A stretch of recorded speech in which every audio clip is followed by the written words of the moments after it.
Hello. Hello. Welcome to my motor, Derryn Thank you. McKillop. I'm loving this because see, actually the day, I think this will just be a story of this is your life. This is my life. Because I hardly know anything about you you, didn't but I really know care. enough to know that you're pure banging and you've got an amazing energy, and I Well, found you on TikTok. You did say. So I think we need to tell everybody what it was, what the story was. Now you need to start off with that because it's hilarious. So this story that Derryn's going to tell exactly the same way that you told it in TikTok. That's what I want you to do. God, right. Tell everybody the story. This is how you basically came across this. So, about 6 years ago, I've got a younger niece, and my sister asked me to go pick her up the nursery. And I was like, all right, here we go. First time I'd ever picked her up. So straight to the nursery, walked in, and I was like, hey, I'm here to pick up with Zoe. That's fine, I'll just go across and get her. So, of course, the teacher didn't ken who I was, because I've never picked her up before. So she said to her, Zoe, do you know who that is? And when he looked at her, she went, no. And so I was just like, what? We'll laugh at that. And then she says, do you know who that is? No, I don't know who she is. I swear to God, I stood there, I was like, nah, this is not happening, this can't be happening. Mums and dads are standing about me. I thought, nah, they must be thinking I'm an nonce, just coming in and picking up random bairns off the street, out of the nursery.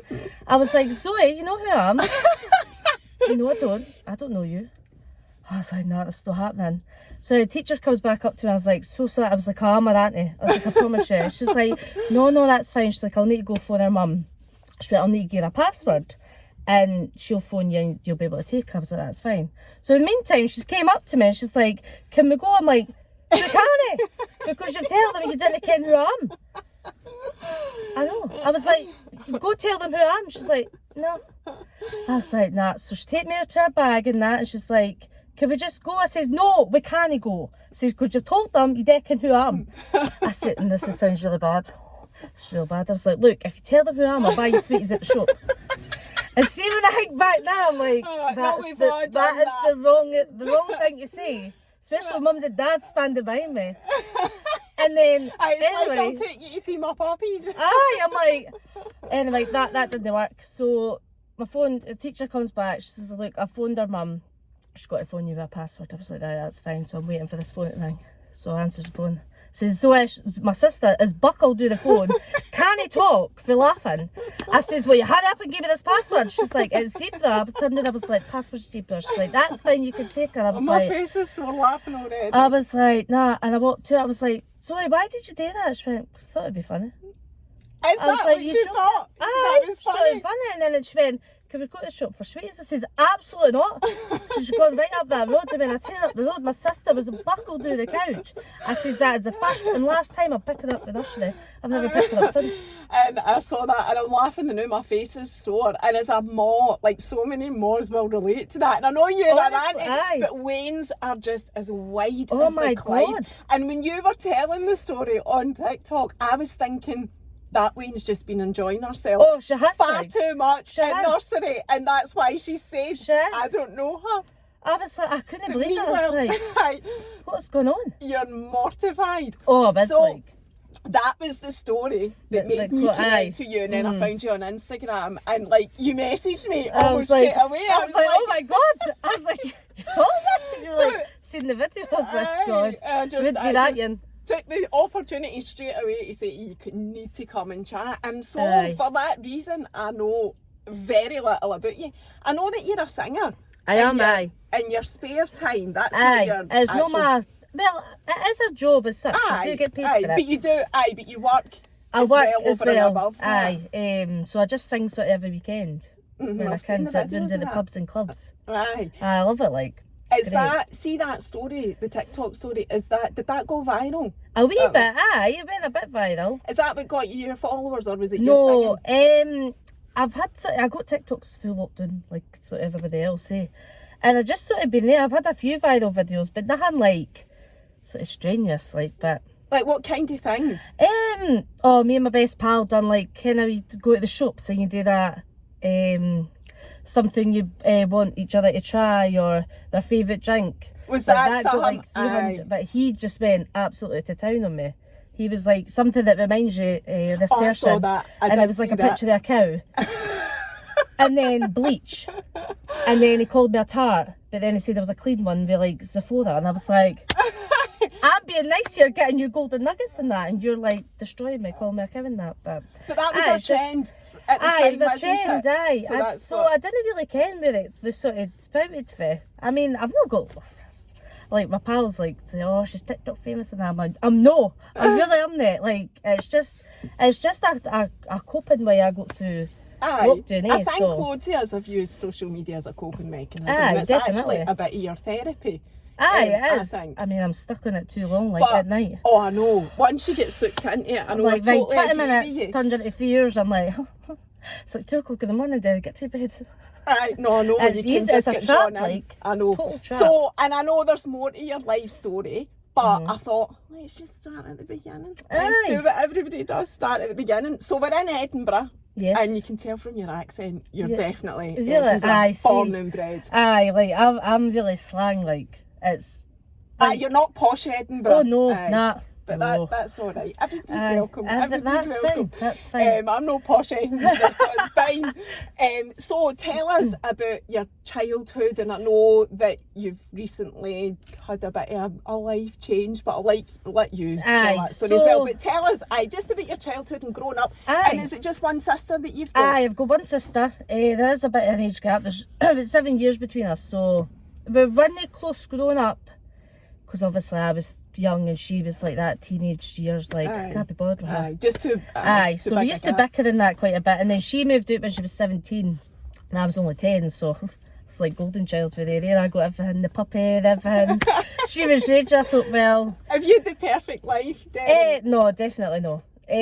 I've suffered with mental health for a long time, and it's sort of recently that I've realised that I suffered with it for like sort of beginning of high school.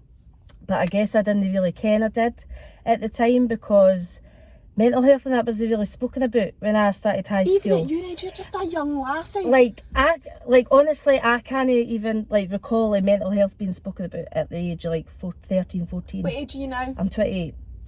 I can't even really recall it, learning about it at school or anything. That's like, nobody really... Excuse me again. Nobody really knew, well, that I was aware of that. I can't ever recall it ever being spoken about. So I got bullied at the sort of start of high school for my weight. Like, I've always been a bigger lassie, sort of from a young age right through to now. And I got bullied quite a bit for my weight for no apparent reason. I'm the type of person that just wants to be pals with everybody. I just went to high school, just done my thing, with my pals, acted daft, no one like a malicious way or anything, and I got bullied quite a bit for a specific person, to the point at that time Bebo was a thing. If you're sure what Bebo was. No, I'm too old for it, but I don't know what you're talking about. Bebo was a thing, and what you could do is back then you could make like a skin. It was like a background for your Bebo, and this one particular person had made a skin about me. So it was basically like a picture of me with like a steak bake and this like slogan. Can't quite remember what the slogan was, but it was referring to my weight. So that would be like back then trolling. That would be a form of trolling. We're trolling pretty much. And he done this, like put it on his Bebo, and loads of other people had started putting on theirs. And I had woke up one Saturday morning and I was just been on my Bebo and I had all these messages. I was like, what's going on? Why are folk like messaging me?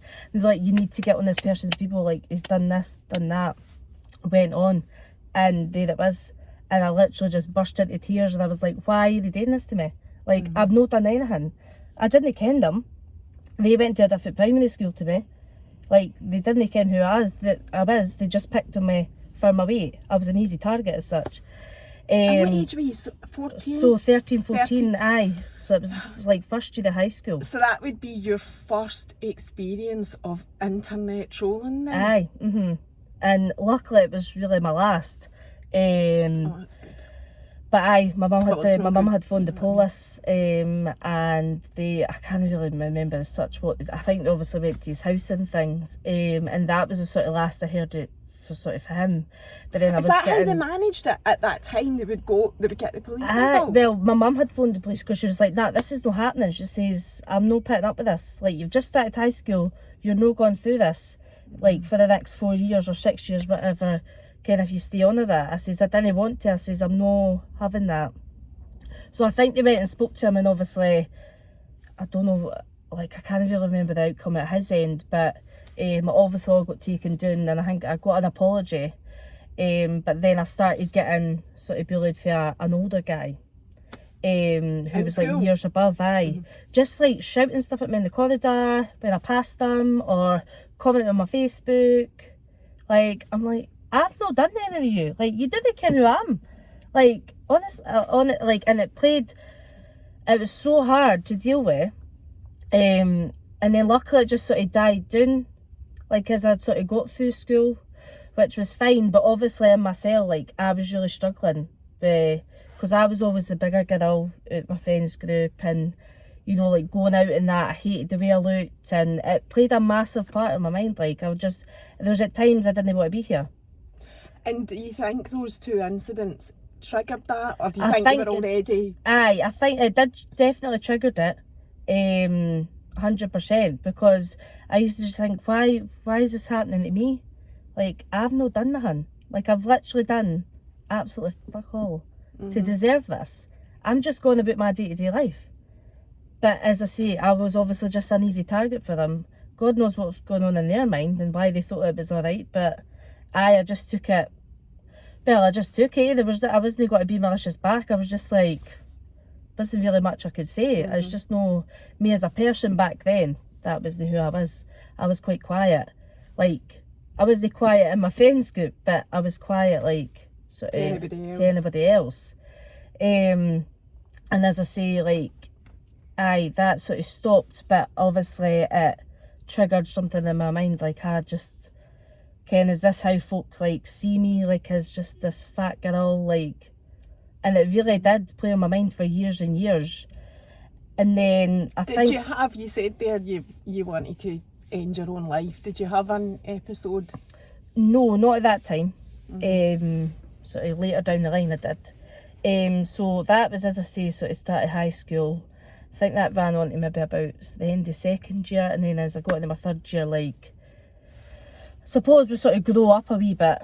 The older guy had left school, so it wasn't so bad. And everything was fine, everything was going good. Obviously, I still had doubt in my own mind,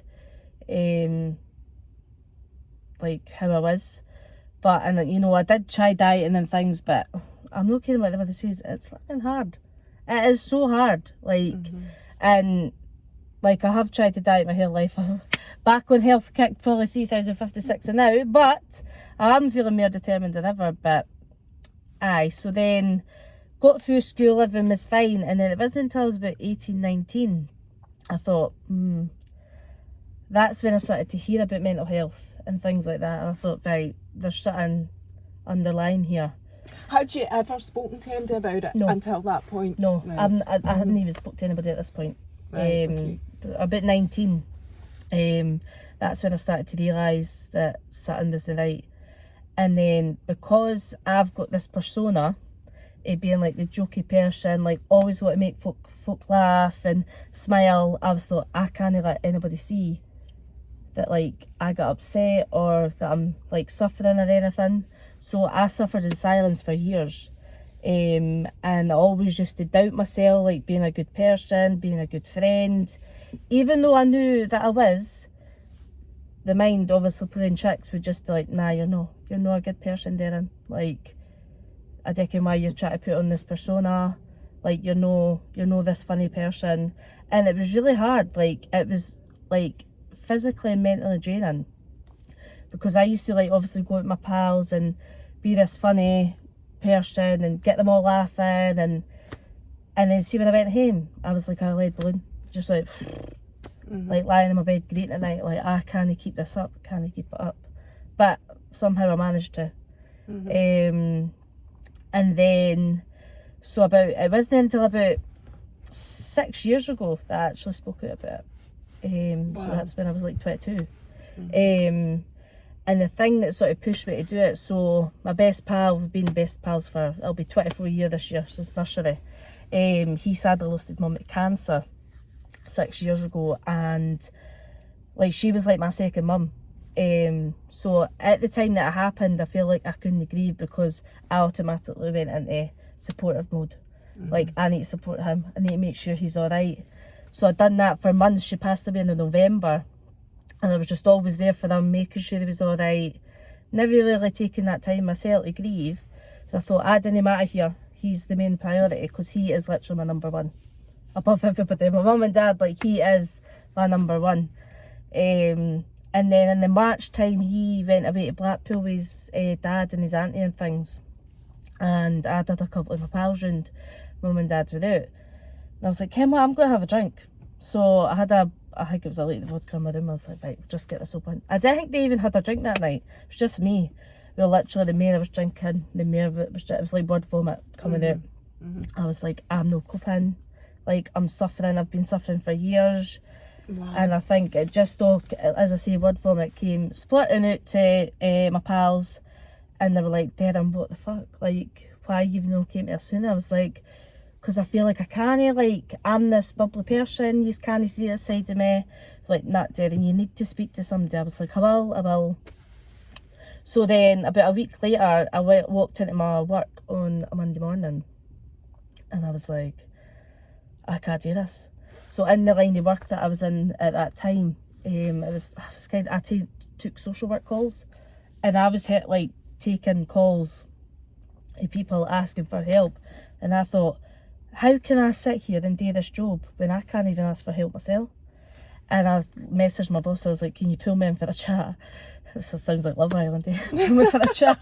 And so she pulled me in, and literally again it was like word format. I great for an hour, just blurting out all this stuff, and she was like, Derryn, why have you no came to me sooner? I was like, as I said, like, I felt like I couldn't. And in a way I felt not ashamed, but just like embarrassed a wee bit, because there was that whole like sort of persona around sort of mental health at the time, and I was like, but honestly I couldn't thank my boss enough for the support that she gave me. So she like encouraged me to go tell my mum and dad. And you're 22 at this point. I was 22, and I was still like, living with your mum and dad. Aye. Which is fine. I'm just clarifying that, yes, I'm you still were there. living with somebody that I'm still there, keeping my beads buttered, and that's what I always say. You're lucky, okay. So I thought, right, I'll go tell my sister first. She was like, Derryn, again, why did you not come to me sooner? And I just explained the same again. And then I was like, I was scared to tell mum and dad. She's like, what, father, got to be fine. I was like, no, they're not. I says, that they're not got to get it. They're not got to understand. Because I thought that sort of my mum and dad's generation, they wouldn't get sort of this mental health sort of thing. Like, they wouldn't understand. So that's why I was scared to tell them, because I was scared to just be like, oh, Derryn, stop it. Like, Ken, calm down. Like, Ken, your life's not that bad, kind of thing. So we went down, it's actually quite funny. So we went down, I was like, so you're going to have to come with me. Says, because I can't do this. So we sat my mum down at the kitchen table, and she went, Mum, we've got something to tell you. And I was like, where's she gone with this? So she went to my mum, she went, I'm pregnant. Mum went, are you? She went, no, Derryn is. I went, I'm not pregnant. I'm not pregnant. She went, you fucking better not be. I was like, I'm not.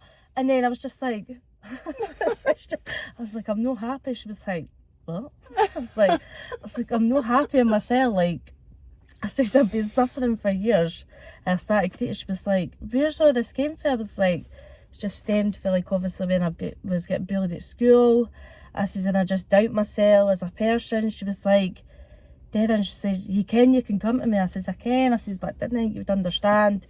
She was like, of course I'm going to understand. She went, Derryn, your dad's been on antidepressants. Your grand's been on antidepressants, and I'm sure she said she maybe could be wrong. And I was just like, did you not know that? Nah, about your family? I didn't care at all. I was like, when you were saying my family wouldn't understand, they just wouldn't understand, I was thinking, your mum's probably ages with me, right? And I was thinking, I bet you she does. Honestly, I was so shocked. I was like, really? She was like, aye.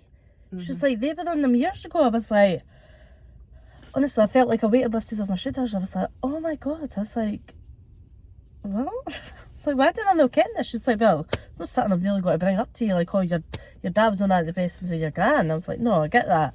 She says, look, she says, we'll go to the doctor.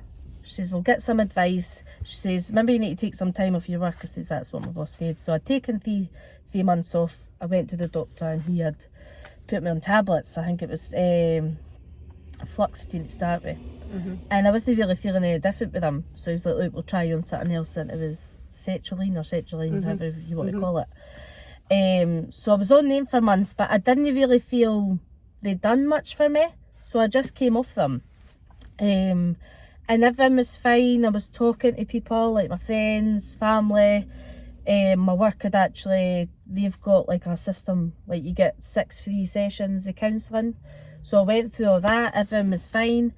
But then I went back in on myself. I shut myself off for everybody.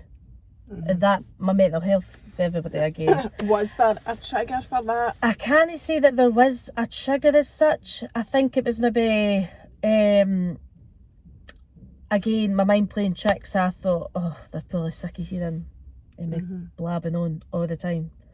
Oh, am I good enough? Needing reassurance and that. So I guess like my mind was saying to me like, Derryn, they're probably fed up. Are you talking about this?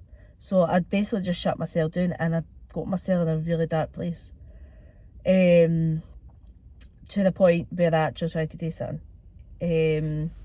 I tried to take my own life, and I was just lucky enough that in that moment, I don't want to say my life flashed before my eyes, but like I just seen Aidan standing in front of me.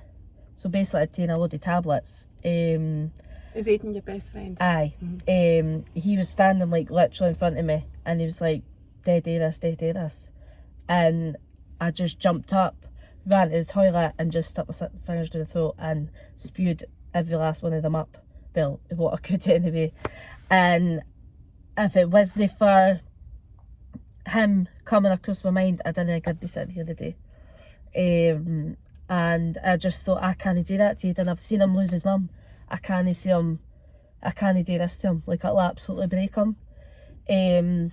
So I went to see Aidan the next day and I was ill. And I mean ill.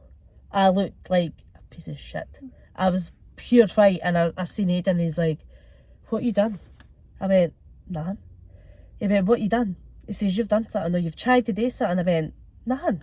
He's like, Derryn. He says, look at the state of you. He says, I've seen you ill. He says, but that's not ill.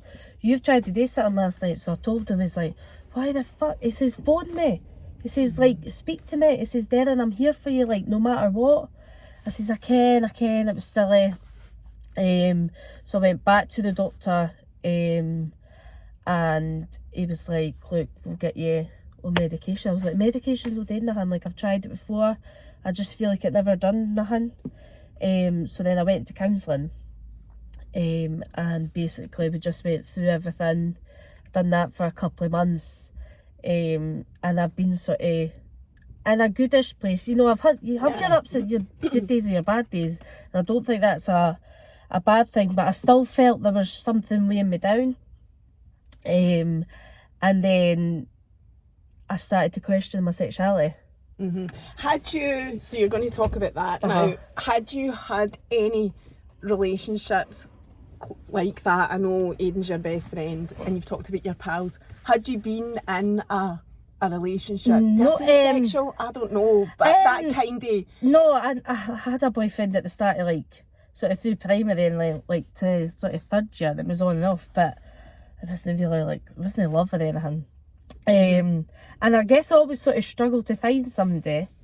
But then... it didn't really bother me as such because it wasn't like all my pals were loved up or anything like that.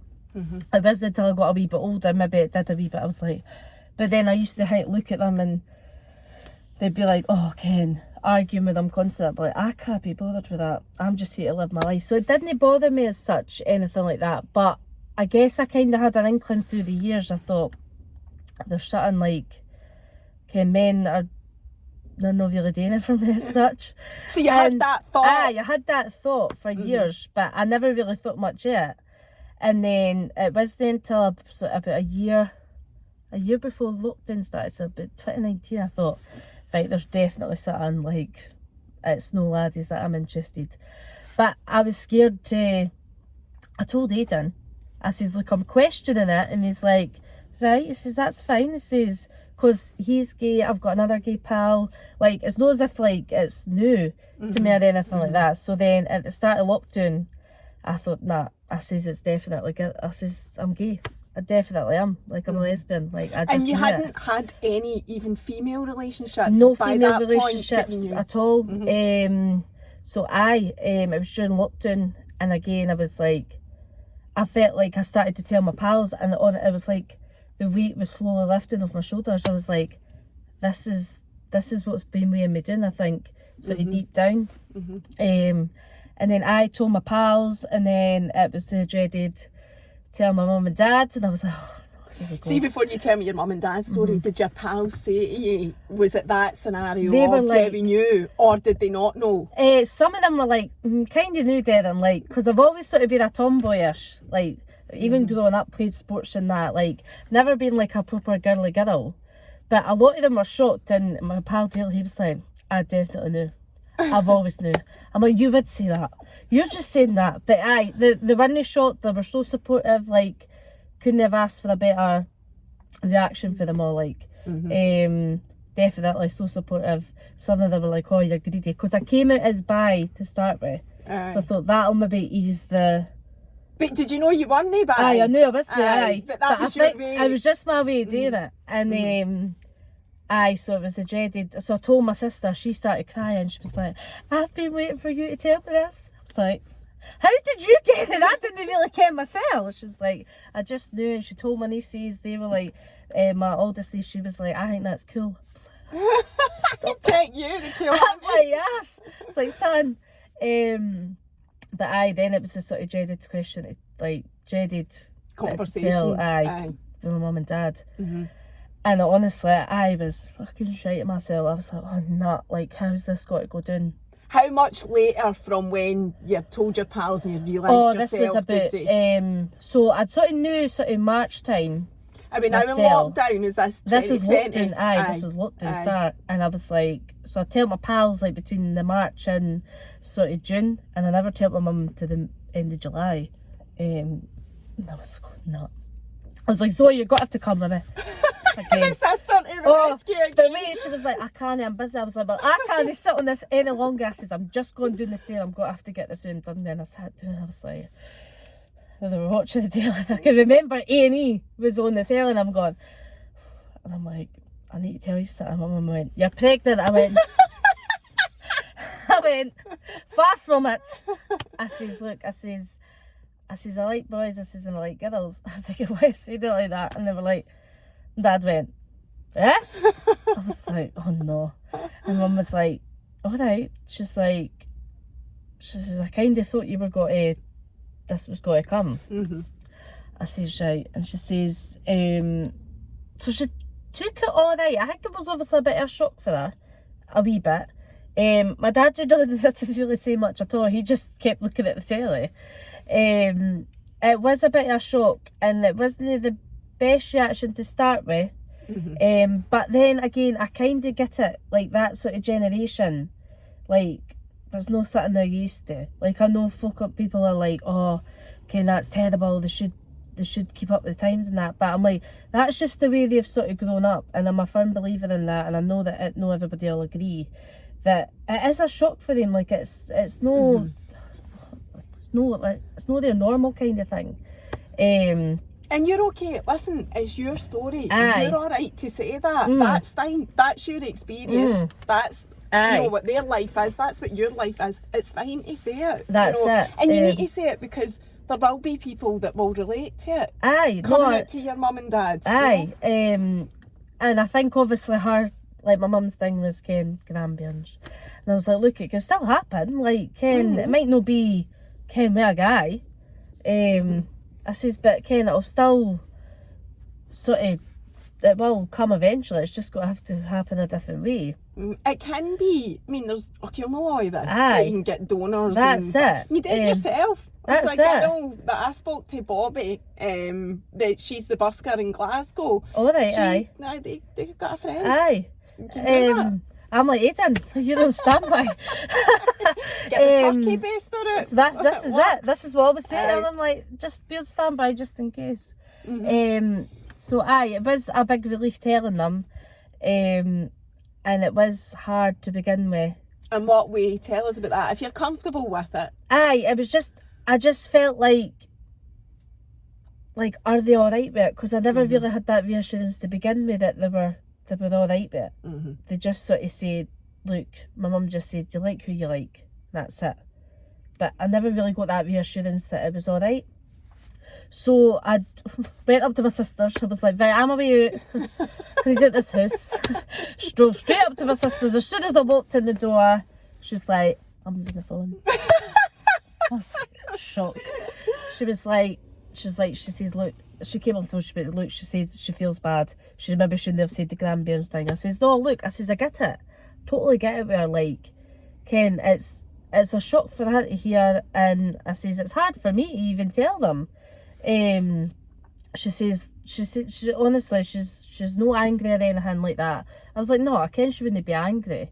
And then out the coming weeks, it was fine. And then there was like about a month later, I was singing somewhere. But I'd put obviously on TikTok, but obviously I'd came out.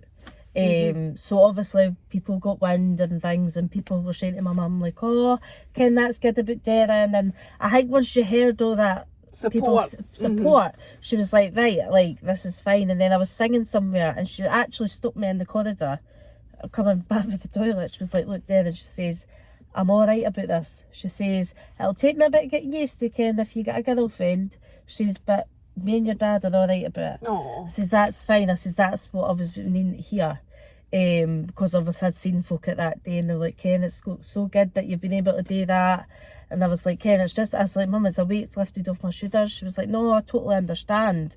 And then I have to say, like, since then, it's been like, it's not been like night and day. Like, obviously I still have my good days and bad days, but I think sort of denying who I really was also, like, was part of my mental health that I didn't really care about. And as I say, once I came out, it was like I've just felt like I could be myself. And I have to say, since I came out, my weight's not bothered me as much. Because you're being true to yourself. Because I'm being true to myself, and I ken that with girls, it's not just looks. It's personality. It's beyond the looks with girls. And I think obviously because I did get quite a bit of attention, like through TikTok and that.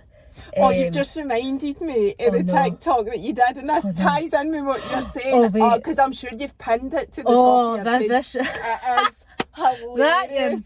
With the 100,000 lesbians on this Greek island. And I pack up a suitcase.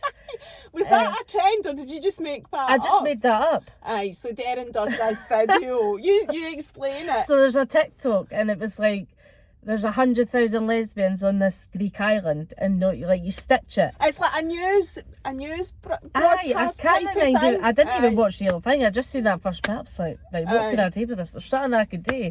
And stitched it means you cut that bit, and then basically it just looks to me going.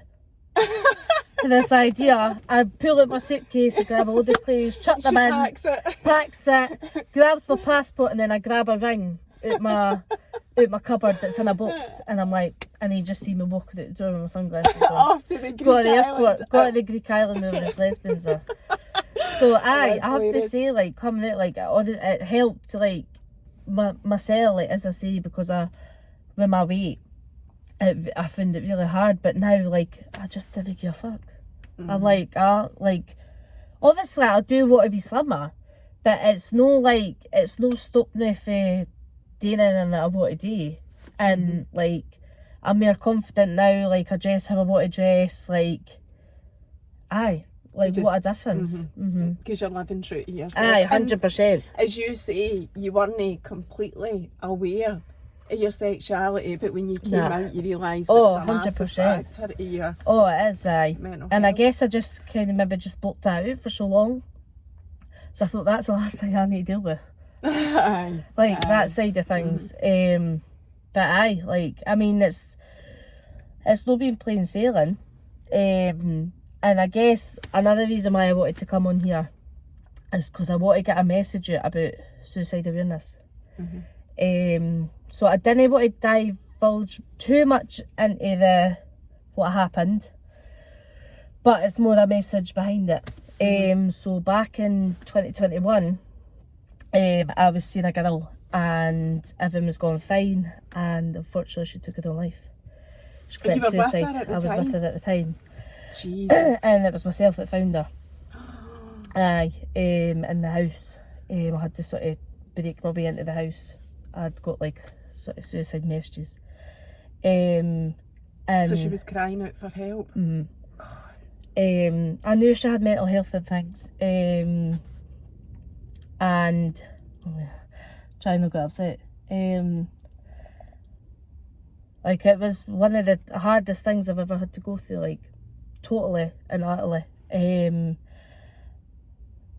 I just... And you wanted to take a wee break for a wee minute? Just take a wee break. It's fine. I'll get my hankies out. You're all more here. Always got a I'll hankies. be fine. I think Would you rather no talk about it? No, you want to talk No, about like, it. obviously, like, I just want to get a message out about it, because I think, like, mental health and depression is spoken about quite a lot. And that is very recent for you as well. Aye, it's only really, it'll be... Not even 2 years. Nah, not in 2 years yet. I mean, we weren't together very long, but obviously it was quite intense when we were. And it was just so heartbreaking to go through, and to obviously to see that. It wouldn't have mattered how long you were with her, Derryn. See any human being finding, even if it should be a complete stranger. I know, aye. That's the stuff of PTSD. That's like finding a body that you can't do anything about. You don't even need to know somebody to feel the effects of that. And in a way of, like, it's like, it was so hard, like, seeing like our friends and family like having to go through that. And you know, like, I can't even, like, I just wish, though, I keep saying, like, I always just say to myself, like, I just wish there was something else I could have done. But you can't. But I know that when you're in that dark place, it doesn't matter what anybody says to you. If you've got to do it, you've got to do it. So but what, like, I'm quite shocked, because it's like, this is where it gets weird, because I think, so in my mind, I'm like, am I that fucked up a person that finding her has not really, like, triggered anything? Like, I didn't have PTSD, like, it's not that it doesn't bother me, like, it's not really affecting me that much. The hardest part for me was missing her, no seeing her again, the unanswered questions. So I always think to myself, am I that fucked up that I can deal with that, or am I just that much a strong person that I can? Because I feel like any normal person who would have to go through that would come out the other end with, like, PTSD. So it's quite hard. Like, I'm scared at the same time that it's going to affect me further down the line, and I didn't want it to, because I'm just like, I've came to terms like with that's what's happened. But I think one of the, and I've said that's the stuff with PTSD, but no, I feel bad for saying that, because you're judging yourself on it. No, that's something I've, like, always said to myself, like. And it might, but the big thing about that is you're aware of it. And the difference is now, and you've learned, I would hope, that you need to speak to people. Well, this is it. So I've, like, ever since that instant, I have promised myself I will never ever get to a stage where I'm going to do that, because seeing what her friends and family go through, I could never do that to my friends. And it was like a light bulb had switched in my head, like, I could never do that. I couldn't put, like, friends and family through that. Honestly, it's horrible, because there's so many unanswered questions along with it. Why did they do it? Like, was there anything you could have done? It's just all those questions, and I'm a firm believer in, like, I just want to get out there to folk. Your friends and family would much rather hear your problems 100 times over, 1,000 times over, than sit and plan your funeral. 100%. And you need to have your bad days. I didn't care what everybody says. Nobody's life's perfect. No, you're right. There's no perfect life whatsoever. Nobody's got the perfect life. You need your bad days and your good days. Like, life's a rainbow. You need your sunshine and your rain to make the rainbow. You know what I mean? So, and like, I'm a firm believer in that I ken your bad days do get really hard, but there is light at the end of the tunnel. There really is. I'd just much rather folk speak out than they have to plan a funeral, like, because it's truly heartbreaking, like, unbelievable. Do you still keep in touch with our family? Unfortunately, no. There's sort of background to that, but no, I didn't keep in touch. And ever since the incident, like, I have tried to, like, sort of raise awareness, sort of mental health and suicide awareness. So I done like a charity day last year, just for mental health as a whole, because I go through it, half my friends go through it, and I suppose it was to obviously raise awareness for suicide as well. And I'm hoping to do another one this year, to raise awareness, because it's not spoken about enough. And this might be, I don't know kind of folk will agree with me with this, but I think how mental health gets overlooked quite a lot, because I feel that some people use it as like a fashion trend. And it's like they use it as an excuse too much, and I just think it's hard to get the balance between, I know exactly what you're saying, raising awareness and making it a novelty. And that's, like, I'm aware of that because of what I do, but at the same time, we do need to talk about it. So it's trying to get the balance of, so I think when you're sharing real life true stories like you've just done, that's clearly no novelty. That's your lived experience. That's what happened to you. Twice you've been to the doctor, you've lost a very close friend to suicide. These things aren't, nobody wants that as a novelty. No, Christ almighty, nobody wants to be sharing stories like that. So I think that's the difference. You stick to being true to yourself. This is it. And sharing your own experience. And that's what I try to, like, I think what you're doing here is great.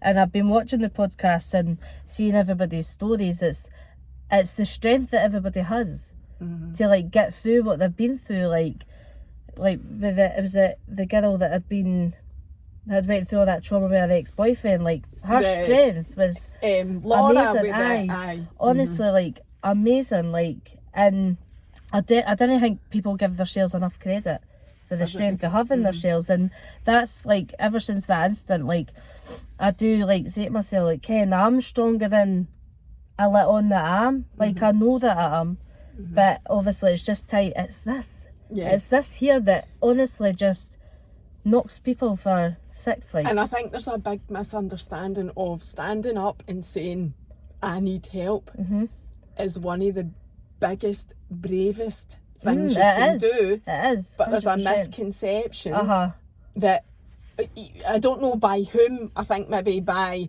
society in general, maybe, that's actually a weakness. Or you might see it yourself as a weakness, but it's no. It's one of the bravest things you can do. It's hard to stand up and say, oh, actually, I'm needing help with this. This is it.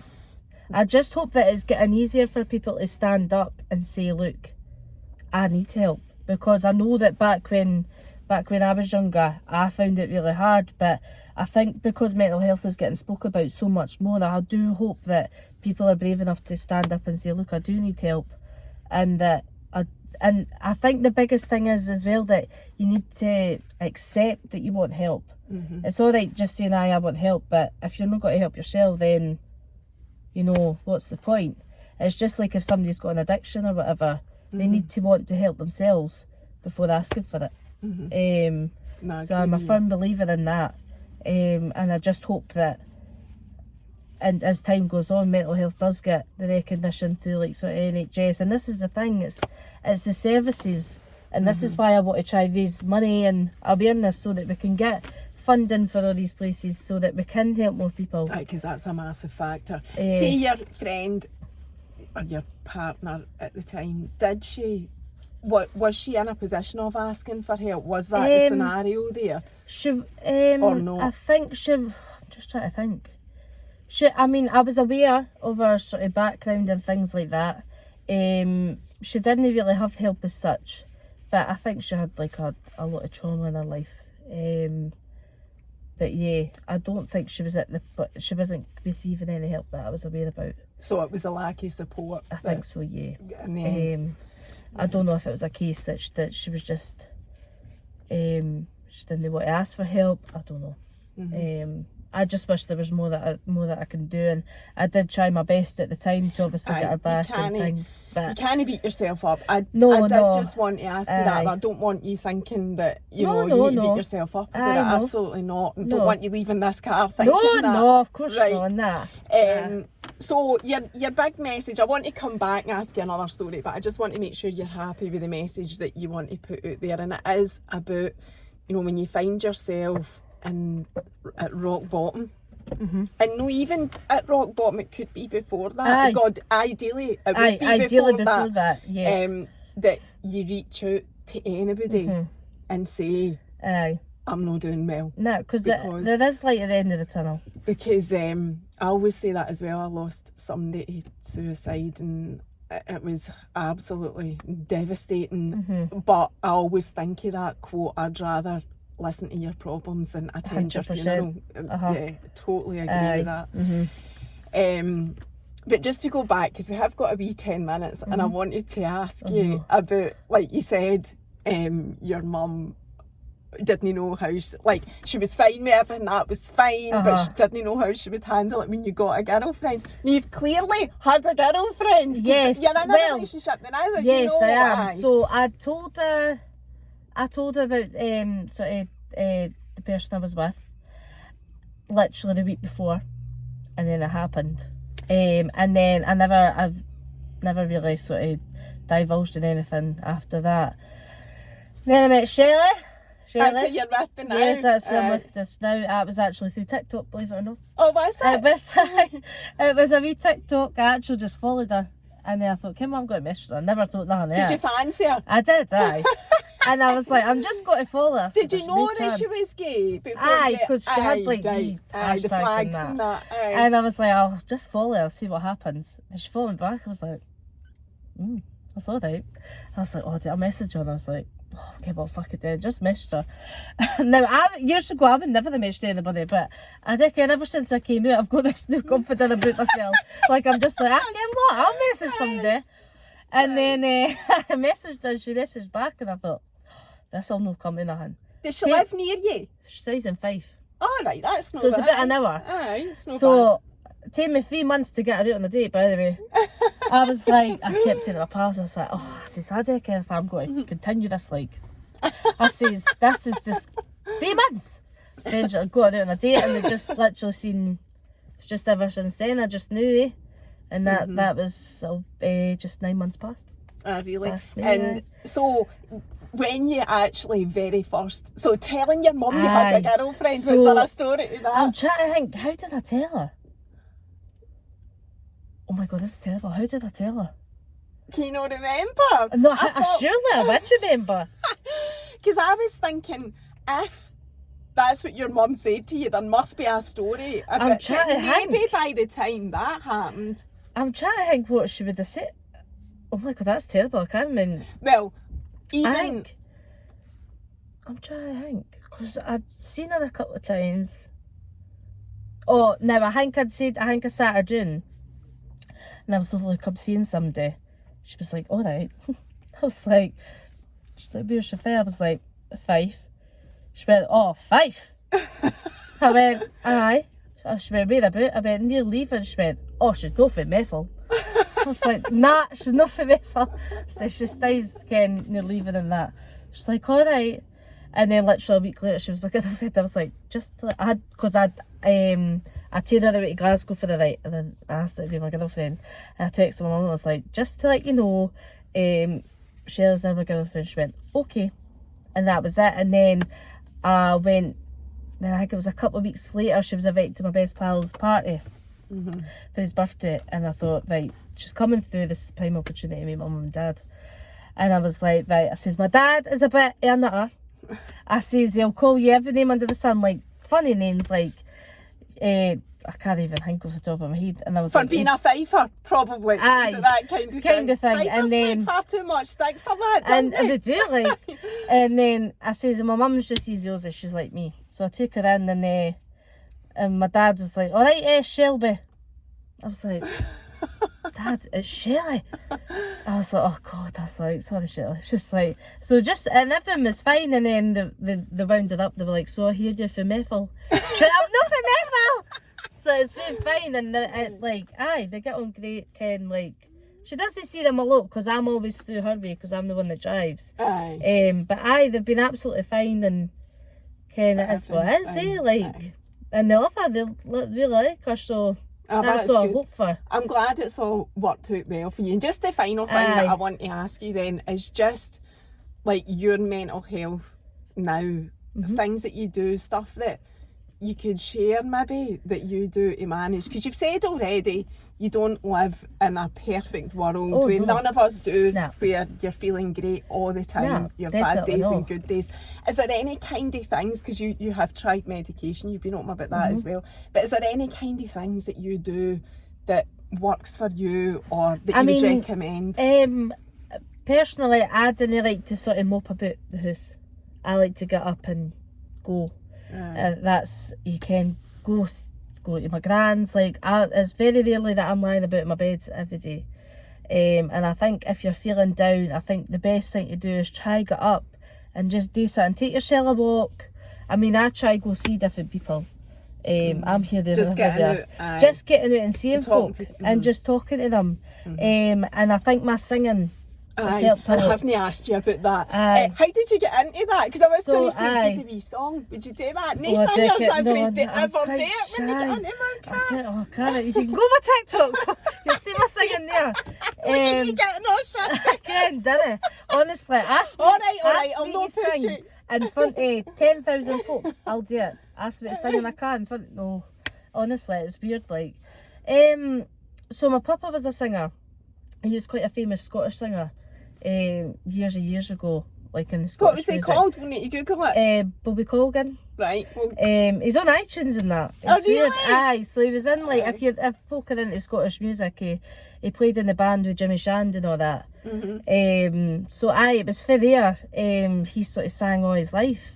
And then I used to go to, like, a theatre group when I was younger, and it wasn't until I went to high school, I think I sang in front of my pals. They were like, oh, Derryn, you can sing. I was like, can I? And they're like, aye. So I entered a talent show, and then the school, like, were pushing me to go to music.